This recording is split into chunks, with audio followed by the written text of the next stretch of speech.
अस्सलाम वालेकुम रहमतुल्लाह। मैं हूं शम्स तबरेज़ कासमी और आप देख रहे हैं मिल्लत टाइम्स। उत्तर प्रदेश इलेक्शन का रिजल्ट आज सामने आ गया है। वाज़े हो गया है किसकी सरकार बनेगी और किसकी सरकार नहीं बनेगी। इस बीच जहां लोगों की निगाहें समाजवादी पार्टी और बीजेपी पर थी, वहीं एक तबका की निगाहें ऑल इंडिया मजलिस इत्तेहादुल मुस्लिमीन पर भी टिकी हुई थी कि मजलिस इत्तेहादुल मुस्लिमीन ने तकरीबन 100 सीटों पर अपने उम्मीदवार को उतारा था। जीतने का दावा क्या था, ओवैसी साहब ने अलायंस बनाया था। फिर कितनी सीटों पर MIM को जीत मिली है, MIM की पोजीशन क्या रही है, इस वीडियो में हम यही बताने जा रहे हैं कि MIM की पोजीशन क्या रही है। MIM ने 97 सीटों पर अपने उम्मीदवार को उतारा था। पूरे उत्तर प्रदेश में ओवैसी साहब ने मुकम्मल जोश व खरोश के साथ रैलियां की थी। पिछले 5 सालों से तैयारियां कर रहे थे, लेकिन एक भी सीट पर MIM को जीत नहीं मिली है। जी हाँ, किसी भी पूरे प्रदेश में 403 सीटों में से किसी भी एक सीट पर MIM को जीत नहीं मिली है। न जिन पार्टियों के साथ MIM ने अलायंस क्या था, समझौता क्या था, भागीदारी परिवर्तन मोर्चा बनाया था, उनमें से किसी भी पार्टी के किसी भी नुमाइंदा को जीत मिली है। वोट फीसद की बात करें तो ये भी बहुत बेकार रिकॉर्ड साबित हुआ है। सिर्फ 0.46% वोट ही MIM को उत्तर प्रदेश के चुनावों में मिला है। सिर्फ 3 लाख कुछ हज़ार वोट MIM को पूरे उत्तर प्रदेश में इस बार मिला है, जो पार्टी का अच्छा रिकॉर्ड एक तरह से नहीं कहा जा सकता है। साल 2017 में ऑल इंडिया मजलिस इत्तेहादुल मुस्लिमीन ने उत्तर प्रदेश की 403 विधानसभा सीटों में से कुल 38 सीटों पर अपने उम्मीदवार को उतारा था और उस वक्त MIM को भी किसी भी सीट पर जीत नहीं मिली थी, लेकिन कुल 2 लाख वोट मिले थे। इस बार MIM ने 403 में से कुल 97 सीटों पर अपना उम्मीदवार उतारा था। मुसलमानों को, महिलाओं को, हिंदुओं को, सबको टिकट दिया था, लेकिन पार्टी को सिर्फ 3,40,000 ही वोट मिला है। इससे ज़्यादा वोट नहीं मिल सका है।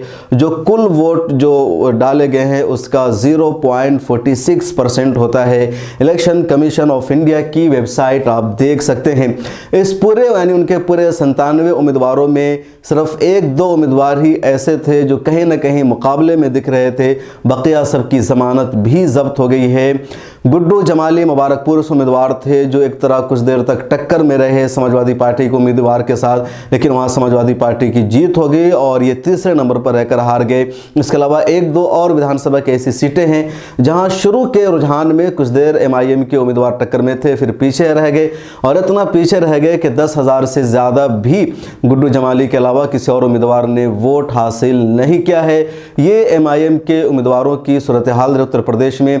इसको दूसरी तरह से भी कह सकते हैं कि जिस तरह MIM के बारे में ये कहा जा रहा था कि MIM की वजह से समाजवादी पार्टी को हार का सामना करना पड़ेगा, मुस्लिम वोटों का इंतशार होगा, लेकिन ऐसा भी कुछ नहीं हुआ। समाजवादी पार्टी उत्तर प्रदेश में ज़रूर हार गई है, सरकार बनाने में नाकाम रही। हालांकि 75 सीटों का समाजवादी को फ़ायदा भी हुआ है। पिछले चुनाव में सिर्फ 55 सीटें आई थी, इस बार 125-30 सीटें मिलती हुई दिखाई दे रही है। बीजेपी की काफ़ी सीटें कम गई है, लेकिन उसकी वजह मुसलमान है कि मुसलमानों की वजह से समाजवादी की सीटें बढ़ गई है और मुस्लिम वोटों का ज़र्रा बराबर भी इंतशार उत्तर प्रदेश में नहीं हुआ है।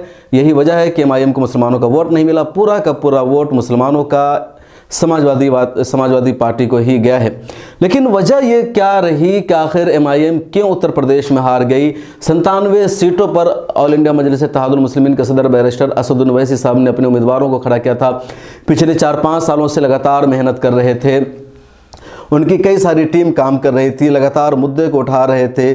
टीवी चैनलों पर उन्हें सबसे ज़्यादा स्पेस मिल रहा था। सोशल मीडिया पर MIM के बारे में सबसे ज़्यादा चर्चा की जाती है। इसके बावजूद क्या वजह रही MIM उत्तर प्रदेश में हार गई। खासतौर पर MIM को जब बिहार में 5 सीटों पर जीत मिली, बिहार में जिस तरह MIM को 5 सीटों पर जीत मिली तो कहा यही गया था कि जिस तरह बिहार में बड़ी कामयाबी MIM को मिली है, उसी तरह उत्तर प्रदेश में भी कामयाबी मिलेगी।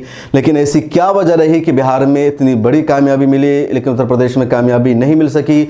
अलग लोग अपना अलग अलग तज्जिया बयान करेंगे। मेरे नज़दीक इसकी 10 वजह है, 10 वजूहात और असबाब हैं जिसकी वजह से MIM को यूपी में नाकामी का सामना करना पड़ा। पिछले दिनों भी एक वीडियो में हमने बिहार और यूपी का तज्जिया किया था। कुछ लेटेस्ट वजूहात के साथ ये 10 वजह है जिसकी वजह से यूपी में MIM को एक भी सीट पर कामयाबी नहीं मिली। पहली वजह रही कि ऑल इंडिया मजलिस इत्तेहादुल मुस्लिमीन के पास उत्तर प्रदेश में कोई भी बड़ा चेहरा नहीं था। खुद MIM के जो उत्तर प्रदेश के सदर है शौकत अली, उनको भी MIM में आने से पहले कोई नहीं जानता था। उनकी कोई सियासी पहचान पहले से नहीं रही है और यही वजह है कि खुद अपनी सीट भी काफ़ी वोटों से हार गए हैं, बल्कि उनकी भी ज़मानत ज़ब्त हो गई है। ज़फराबाद विधानसभा से चुनाव लड़ रहे थे शौकत अली, वहाँ उनकी ज़मानत ज़ब्त हो गई। 1000 से ज़्यादा वोट वो नहीं ला सके।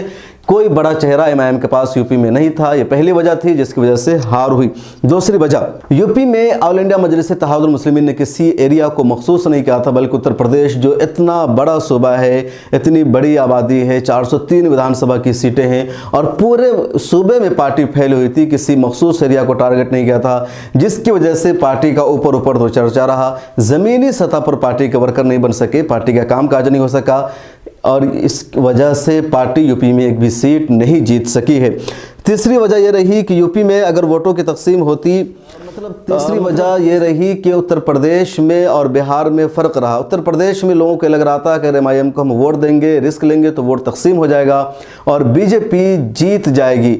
बिहार में वोट डालते वक्त ऐसा नहीं था, इस वजह से भी यूपी के मुसलमानों ने ज़रा बराबर रिस्क नहीं लिया और एमआईएम के कैंडिडेट को मुकम्मल तौर पर मुस्तरद कर दिया, रिजेक्ट कर दिया। बिहार में ऐसा था कि जहां पर लोगों ने एमआईएम के उम्मीदवार को भरपूर सपोर्ट किया, वोट दिया, वहां अगर बीजेपी के उम्मीदवार की जीत होती, मुस्लिम वोटरों का इंतशार होता, तो जो बीजेपी का उम्मीदवार जीतने वाला था वो भी मुसलमान था, क्योंकि वो तो बीजेपी वहां थी और जेडीयू दोनों का मुश्तरका कैंडिडेट होता था। बीजेपी ने भी कुछ जगहों पर मुसलमानों को उम्मीदवार उतारा था, तो वो सीटें ऐसी थी सीमांचल की कि अगर एमआईएम को वोट करने की वजह से रिस्क में अगर कामयाबी नहीं मिलती और जीत अगर बीजेपी के उम्मीदवार की होती या जनता दल यूनाइटेड के उम्मीदवार की होती, तो उम्मीदवार भी मुसलमान ही होता, कोई दूसरा नहीं होता।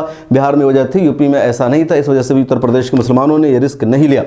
चौथी वजह यह रही कि उत्तर प्रदेश में बूथ लेवल पर, गांव मोहल्ला सतह पर पार्टी की टीम नहीं थी, पार्टी के पास ऐसे वर्कर्स नहीं थे। इस वजह से भी उत्तर प्रदेश में एमआईएम को हार का सामना करना पड़ा है। पांचवी वजह थी कि उत्तर प्रदेश के मुसलमान योगी आदित्यनाथ से बहुत थक चुके थे, तंग आ चुके थे, नाराज़ थे और वो हर हाल में सीएम योगी आदित्यनाथ को बदलना चाह रहे थे। बिहार में ऐसा था कि अगर बीजेपी की सरकार बन भी जाती है तो नीतीश कुमार ही चीफ मिनिस्टर बनेंगे, लेकिन यूपी में हर हाल में सीएम योगी को लोग हटाना चाह रहे थे। इस वजह से भी ज़रा बराबर भी लोगों ने रिस्क नहीं लिया और बीजेपी के खिलाफ वोट किया और बीजेपी के खिलाफ वोट करने के लिए उन्होंने समाजवादी पार्टी का इंतखाब किया, क्योंकि उन्हें लग रहा था कि अखिलेश यादव चीफ मिनिस्टर बनेंगे तभी योगी का पत्ता साफ होगा। अगर एमआईएम को वोट देते हैं तो हमारे वोट का बंटवारा होगा। छठी वजह यह है कि उत्तर प्रदेश के मुसलमानों में अखिलेश यादव का जुनून भी बहुत ज़्यादा है। जब आप जाएंगे उत्तर प्रदेश के मुख्तलिफ इलाकों में तो उन्हें हर हाल में समाजवादी पार्टी चाहिए, अखिलेश यादव चाहिए। ऐसे जैसे अखिलेश यादव के चीफ मिनिस्टर बनते ही मुसलमानों के सारे इशूज़ हल हो जाएंगे, सारे मुद्दे हल हो जाएंगे। अखिलेश यादव ने मुसलमानों को कुछ दिया, नहीं दिया, अखिलेश यादव के दौर में मुसलमानों पर क्या जुल्म हुआ, इस तरह के इशूज़ और सवालों से उन्हें कभी कोई मतलब नहीं रहता है। यही वजह थी कि मुसलमानों ने एमआईएम को मुकम्मल तौर पर मुस्तरद किया और पूरे प्रदेश में 97 सीटों पर उम्मीदवार उतारने के बावजूद सिर्फ 3 लाख वोट मिला, यानी मुसलमानों ने एक तरफा तौर पर समाजवादी पार्टी को वोट दिया है।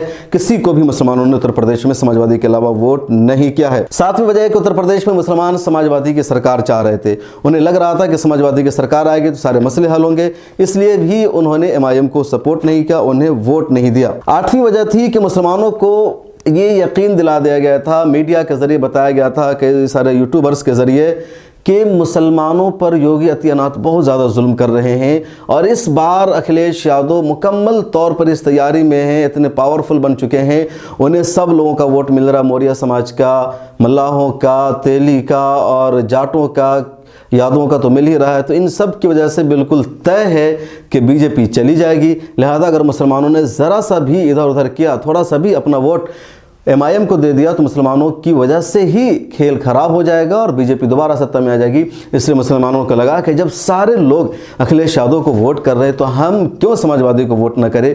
इसी सोच ने, या जो सोच डेवलप कराई गई थी मुसलमानों के बीच, या जिस तरीके से यूट्यूबर्स ने जिस तरीके से दिखाया था, उस वजह से भी एमआईएम को मुसलमानों ने वोट नहीं दिया, कोई रिस्क नहीं लिया। नवी बड़ी वजह थी कि मुस्लिम दानिश्वर, मुस्लिम उलमाए किराम ने भी उत्तर प्रदेश के चुनाव में ऑल इंडिया मजलिस इत्तेहादुल मुस्लिमीन का साथ नहीं दिया। अगर हम बिहार से मुकाबला करें तो बिहार में कई बड़े बड़े मुस्लिम उलमा, दानिश्वर और मुफक्किरीन ने ऑल इंडिया मजलिस इत्तेहादुल मुस्लिमीन के कुछ उम्मीदवारों की तायद की थी, उनको सपोर्ट किया था, वीडियोज़ ऑडियो सब वायरल हुई थी। लेकिन उत्तर प्रदेश में किसी भी मुस्लिम दानिश्वर और इंटेलेक्चुअल ने ऑल इंडिया मजलिस इत्तेहादुल मुस्लिमीन को कोई सपोर्ट नहीं किया। यहाँ तक कि मौलाना खलील रहमान सज्जाद नुमानी, जिनके लाखों फॉलोवर्स है, जिनकी तहरीर का, तकरीर का, जिनकी गुफ्तगू का आवाम पर अच्छा खासा असर व रसूख होता है, मुसलमान उन्हें अपना एक रहबर मानते हैं। उन्होंने भी ऑल इंडिया मजलिस इत्तेहादुल मुस्लिमीन के ख़िलाफ़ ही एक तरह से मुहिम चलाई।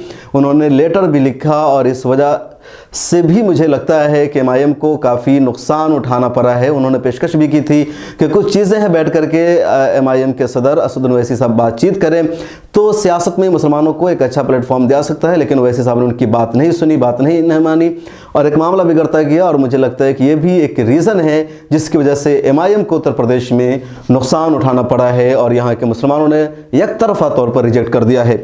10वीं वजह थी कि दलितों के साथ या दूसरी पार्टियों के साथ एमआईएम अलायंस बनाने में नाकाम रही। पीस पार्टी के साथ अलायंस बना तो बहुत आखिर में आवाम तक मैसेज नहीं जा सका। बहुजन मुक्ति मोर्चा के साथ अलायंस हुआ, लेकिन 2 ही दिन बाद अवाम विश्राम ने अलायंस को ख़त्म कर दिया।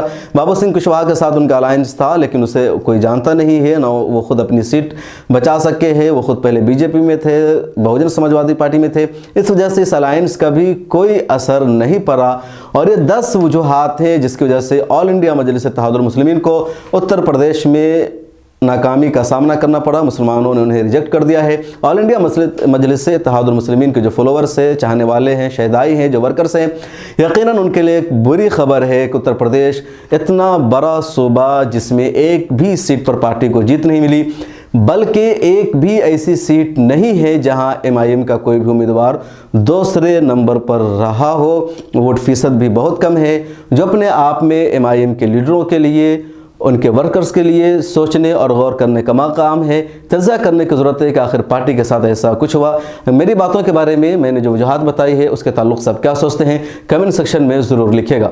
हमारी वीडियोस देखने के लिए बेहद शुक्रिया। मिल्लत टाइम्स की खबरें पढ़ने, सुनने और देखने के लिए गूगल प्ले स्टोर से ऐप डाउनलोड करें। यहाँ आप उंगली की क्लिक में पढ़ सकते हैं 4 ज़बानों में न्यूज़, उर्दू, हिंदी, अंग्रेज़ी, बंगला। आप ऐप पर मिल्लत टाइम्स की वीडियोस भी देख सकते हैं।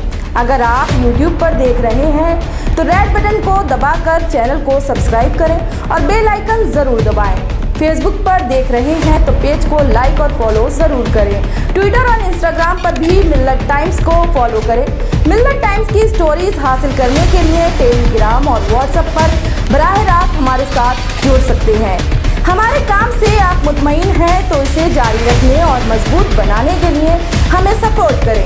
स्क्रीन पर दिख रहे और डिस्क्रिप्शन में दिए गए अकाउंट नंबर पर मिल्लत टाइम्स को अपनी रकम भेज सकते हैं।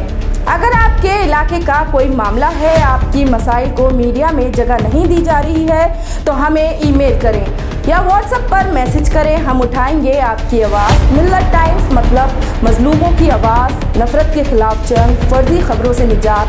www.millattimes.com